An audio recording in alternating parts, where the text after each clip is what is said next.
मेरा नाम सुधा है।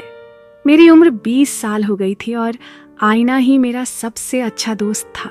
मैं अपने चेहरे को दिन भर आईने में देखती रहती थी, कभी इस कोण से तो कभी उस कोण से। कहना गलत नहीं होगा कि मेरे रूप ने मुझे अहंकारी बना दिया था और मैं अपने अहंकार को जी भर कर जीती भी थी, क्योंकि मेरे लिए किसी भी इंसान की जिस्मानी खूबसूरती सबसे ज्यादा प्यारी होती है। अरे, ये चेहरा ही तो है जिसको देखकर हम किसी के बारे में सही या गलत, अच्छी या बुरी सोच बनाते हैं। अब जो चेहरा हमारी आंखों को अच्छा न लगे, वह इंसान अंदर से भी कैसे अच्छा हो सकता है? मेरे मन में किसी के लुक्स के प्रति यही सोच रहती थी। मेरे कस्बे का नाम यमुनानगर था और यह उत्तराखंड का एक टूरिस्ट प्लेस था। लोग यहाँ साल भर घूमने आते थे। यमुनानगर में ढेर सारे पहाड़, नदियां और खूब सारी हरियाली थी। मैं बीए के तीसरे साल में थी। मेरे घर में एक छोटा भाई और मम्मी पापा थे। हमारे घर की आमदनी का जरिया पापा की वह दुकान थी जिसमें जरूरत का सामान, एंटीक मूर्तियां और पुरानी पेंटिंगें बिका करती थी। पापा को जब भी नहाना धोना या किसी काम के सिलसिले में बाहर जाना होता था तो मैं ही दुकान संभालती थी। लिहाजा मुझे दुकान पर रखी सारी चीजों की कीमत की अच्छी जानकारी हो गई थी। उस दिन पापा को बाहर जाना था। दुकान पर मैं ही बैठी थी। तमाम सैलानी आते जाते और खरीदारी कर रहे थे। इतने में एक सजीला नौजवान मेरी दुकान पर आकर खड़ा हो गया और दुकान में सजे सामान को बड़े ध्यान से देखने लगा। वह पतले चेहरे वाला नौजवान क्लीन शेव था। उसने अपने गोरे चेहरे पर हल्के लेंस का चश्मा लगा रखा था और अपने बालों को बेतरतीब ढंग से बढ़ा रखा था जो उसके कंधे तक लहरा रहे थे। जी बताइए, क्या चाहिए आपको? मैंने एक कुशल दुकानदार की तरह पूछा। मुझे लाफिंग बुद्धा की एक ऐसी मूर्ति चाहिए जिसमें उनकी गर्लफ्रेंड भी हो। उस नौजवान ने मांग की, पर ऐसी मूर्त तो आज तक मैंने देखी ही नहीं थी जिसमें लाफिंग बुद्धा के साथ उनकी गर्लफ्रेंड भी हो। जी, और आपको ऐसी मूर्ति मिलेगी भी नहीं।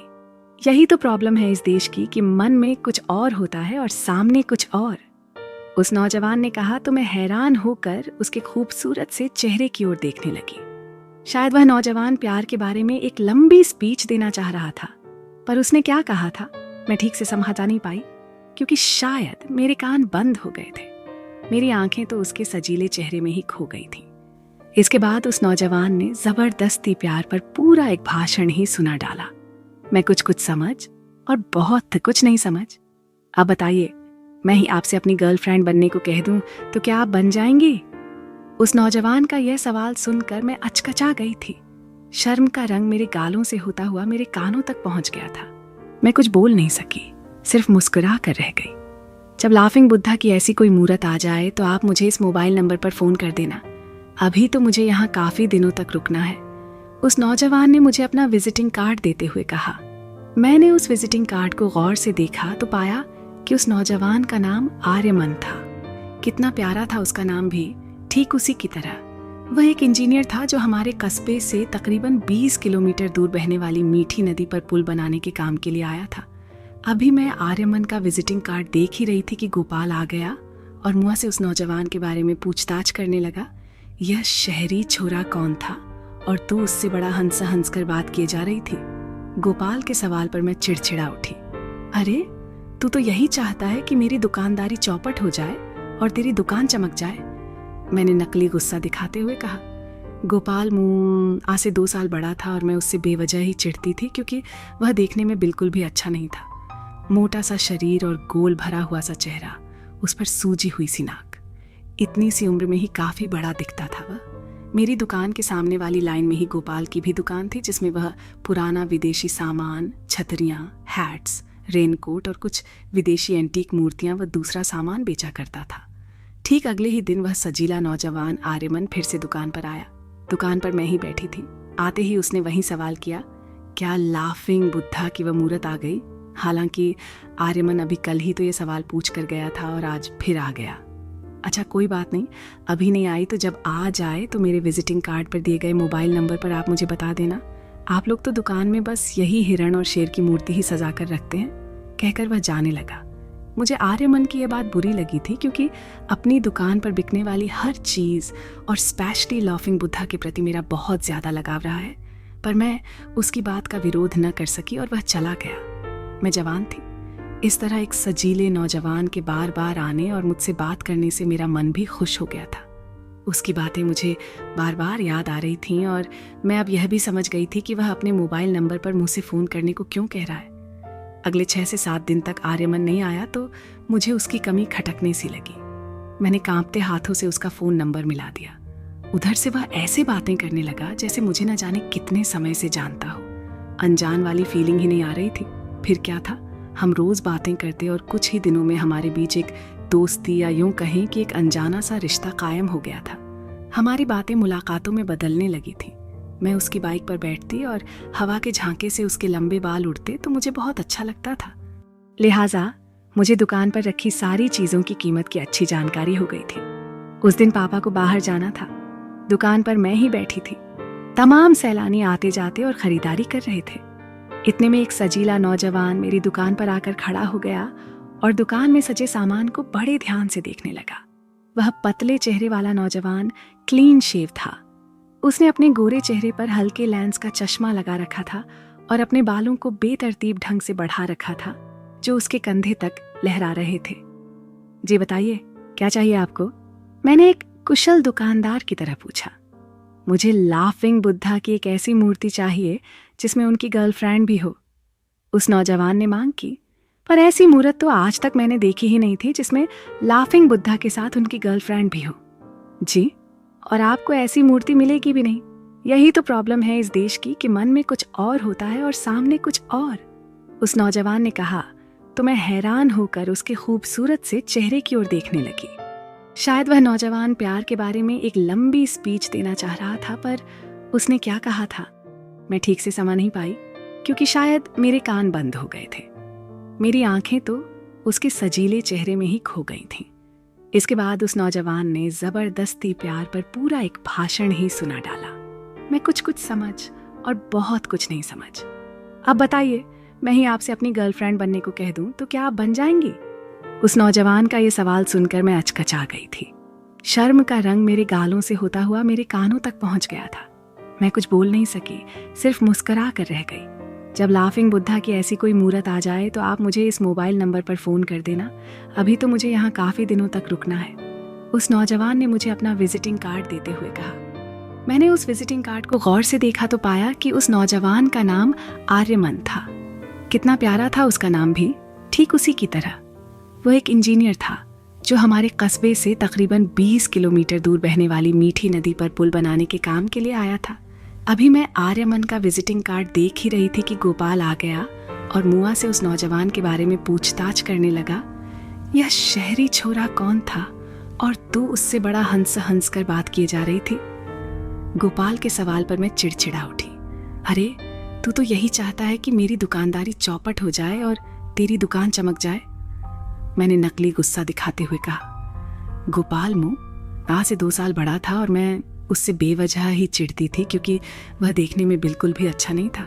मोटा सा शरीर और गोल भरा हुआ सा चेहरा, उस पर सूजी हुई सी नाक। इतनी सी उम्र में ही काफ़ी बड़ा दिखता था वह।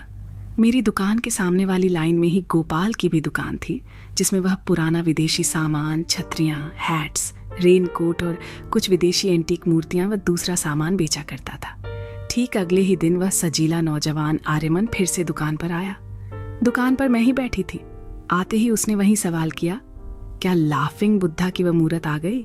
हालांकि आर्यमन अभी कल ही तो यह सवाल पूछ कर गया था और आज फिर आ गया। अच्छा, कोई बात नहीं, अभी नहीं आई तो जब आ जाए तो मेरे विजिटिंग कार्ड पर दिए गए मोबाइल नंबर पर आप मुझे बता देना। आप लोग तो दुकान में बस यही हिरण और शेर की मूर्ति ही सजा कर रखते हैं। कहकर वह जाने लगा। मुझे आर्यमन की यह बात बुरी लगी थी क्योंकि अपनी दुकान पर बिकने वाली हर चीज़ और स्पेशली लाफिंग बुद्धा के प्रति मेरा बहुत ज़्यादा लगाव रहा है, पर मैं उसकी बात का विरोध न कर सकी और वह चला गया। मैं जवान थी।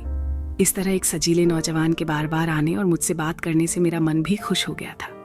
उसकी बातें मुझे बार बार याद आ रही थीं और मैं अब यह भी समझ गई थी कि वह अपने मोबाइल नंबर पर मुझसे फ़ोन करने को क्यों कह रहा है। अगले 6 से 7 दिन तक आर्यमन नहीं आया तो मुझे उसकी कमी खटकने सी लगी। मैंने कांपते हाथों से उसका फ़ोन नंबर मिला दिया। उधर से वह ऐसे बातें करने लगा जैसे मुझे न जाने कितने समय से जानता हो। अनजान वाली फीलिंग ही नहीं आ रही थी। फिर क्या था, हम रोज़ बातें करते और कुछ ही दिनों में हमारे बीच एक दोस्ती या यूं कहें कि एक अनजाना सा रिश्ता कायम हो गया था। हमारी बातें मुलाकातों में बदलने लगी थी। मैं उसकी बाइक पर बैठती और हवा के झांके से उसके लंबे बाल उड़ते तो मुझे बहुत अच्छा लगता था। आर्यमन मुझे बाइक पर बिठाकर नदी पर ले जाता, जहां बनने वाले पुल का काम दिखाता और वापस छोड़ जाता। घर वालों का भरोसा मुझ पर बना रहे, इसलिए उसने मेरे पापा से भी मुलाकात कर ली और बातों बातों में उन्हें भी बता दिया कि वह मुंबई का रहने वाला है और नदी पर बन रहे पुल के काम में इंजीनियर है। आर्यमन को नदियाँ, पेड़, पहाड़, जंगल घूमना फिरना अच्छा लगता है। इसके अलावा उसे बड़े कलाकारों द्वारा बनाई गई पेंटिंगें और पुरानी मूर्तियाँ जमा करना बहुत पसंद है। हमारी जान पहचान पहले से ज़्यादा गहरी हो गई थी और मैं पूरी तरह से उसके प्यार में पड़ गई थी। और पड़ती भी कैसे नहीं। उसने मुझको शादी करने का प्रस्ताव जो दे दिया था और जल्दी ही पापा से इस बारे में बात करने आने को भी कह रहा था। मैं मारे खुशी के उसके गले लग गई थी। पता नहीं कितनी देर तक हमने एक दूसरे की धड़कनों को सुना था। एक तो इतना खूबसूरत दिखने वाले नौजवान के साथ शादी करने का रोमांच, और ऊपर से शादी के बाद मुंबई जैसी माया नगरी में जाने के विचार से ही मैं सिहर उठती थी। ये सिहरन और भी गहरी उस दिन हो गई जब मैं उसके साथ पुल की तरफ जा रही थी। अचानक ही बारिश शुरू हो गई और हम दोनों भीग गए। हमने भी भीगने से खुद को नहीं रोका।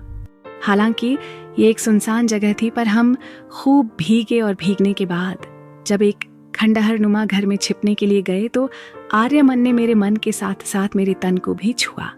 शायद मैं उस अजनबी में भावी पति को देख रही थी या मैं उसके रंग रूप पर मोहित थी, तभी तो मैंने उसे ऐसा करने से नहीं रोका। आर्यमन मेरे शरीर में उतर चुका था। हमारे शरीर एक हो चुके थे। उस दिन 2 शरीर एक हुए तो फिर कई बार यह सिलसिला चला। मैं मना भी करती रही, पर आर्यमन नहीं मानता था। उस दिन गोपाल ने फिर चेताया, तुम्हें पता भी है कि उस लंबे बालों वाले के साथ लोग तुम्हारा नाम जोड़ रहे हैं।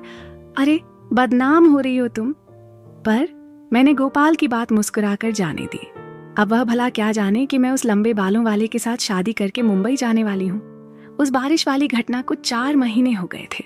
इधर कई दिनों से आर्यमन दुकान पर नहीं आ रहा था और ये बात मुझे न चाहते हुए भी शक में डाल रही थी।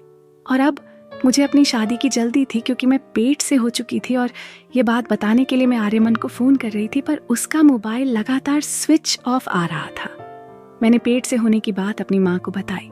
मुझे लगा कि वे मुझे एक झन्नाटेदार थप्पड़ रसीद करेंगी, पर ऐसा नहीं हुआ। उन्होंने तो मुझे अपने सीने से लगा लिया। अरे तू ये क्या कर बैठी मेरी बच्ची। माँ रोए जा रही थी, पर मेरे मन के किसी कोने में अब भी उम्मीद थी कि आर्यमन वापस जरूर आएगा। माँ ने पापा को अकेले में ये सब बताया और पुल के पास जाकर आर्यमन के बारे में पता करने को कहा। पापा का शरीर ढीला पड़ रहा था। मारे गुस्से के उनकी जबान ऐंठ रही थी, फिर भी वे अपने पर कंट्रोल किए हुए थे। माँ ने उन्हें अपने सिर का वास्ता जो दिया हुआ था।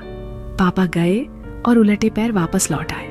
आर्यमन नाम का कोई इंजीनियर नहीं था वहां पर। मोबाइल की तस्वीर दिखाई तो पता चला कि उसका नाम वीर बहादुर सिंह था और वह यहाँ पर एक प्राइवेट कंपनी की तरफ से सीमेंट और मोरंग वगैरह की डिलीवरी देने आया था।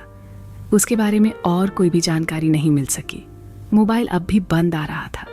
मेरा मन कर रहा था कि खुदकुशी कर लूं, पर माँ जानती थी कि इस समय एक लड़की का मन बहुत कमजोर हो जाता है, इसलिए वे मुझे दिलासा दिए जा रही थी।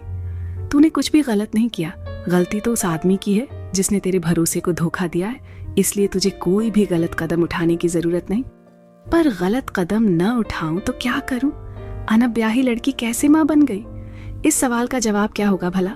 मेरी वजह से माँ और पापा तो बेइज्जत हो जाएंगे। माँ के आंसू सूख चुके थे। पापा निढाल पड़े थे कि तभी गोपाल हमारे घर के अंदर बेहिचक घुस आया और पापा के पास जाकर उसने सपाट लहजे में कहा, अंकल मैं सुधा से शादी करना चाहता हूँ। पापा और माँ एक साथ उसे देखते रह गए। मेरे कानों में भी गोपाल की यह आवाज गूंजी, पर गोपाल हम तुम्हें कुछ बताना चाहते हैं। पापा ने कहा, पर गोपाल को उसकी जरूरत नहीं थी क्योंकि ऐसे कस्बों में तो इस तरह की बातें जंगल की आग की तरह फैलती हैं। सबको पता चल ही चुका था कि मेरे साथ छल हुआ है। हकीकत जानने के बाद भी गोपाल मेरे साथ शादी करने को तैयार था। वह गोपाल जिससे मैं चिढ़ती थी और जो मुझे अपने मोटापे के चलते उम्र से बड़ा लगता था, पर जो बाहर से बदसूरत है वह अंदर से खूबसूरत कैसे होगा। पर आज वही मुझे इस मुसीबत से उबारने आया है। आनन फानन ही गोपाल के साथ मेरी शादी हो गई। कितनी गलत थी मैं। बाहरी रंग रूप को देखकर ही किसी के मन को पहचान लेना आज के समय में मुमकिन नहीं है। चेहरे पर चेहरे हैं और वे भी सब रंग बदलते चेहरे। गोपाल ने आज तक मुझे किसी तरह का कोई उलाहना नहीं दिया, बस अपना प्यार ही बरसाया है। शादी के बाद हम दिल्ली में आकर सेटल हो गए हैं। अब मुझे लाफिंग बुद्धा और उनके साथ एक गर्लफ्रेंड वाली मूरत ढूंढने की ज़रूरत नहीं है, क्योंकि मेरे लिए तो मेरे पति का प्यार ही काफ़ी है। आज इनकी पत्नी भी मैं हूँ, इनकी गर्लफ्रेंड भी मैं ही हूँ और ये मेरे लाफिंग बुद्धा।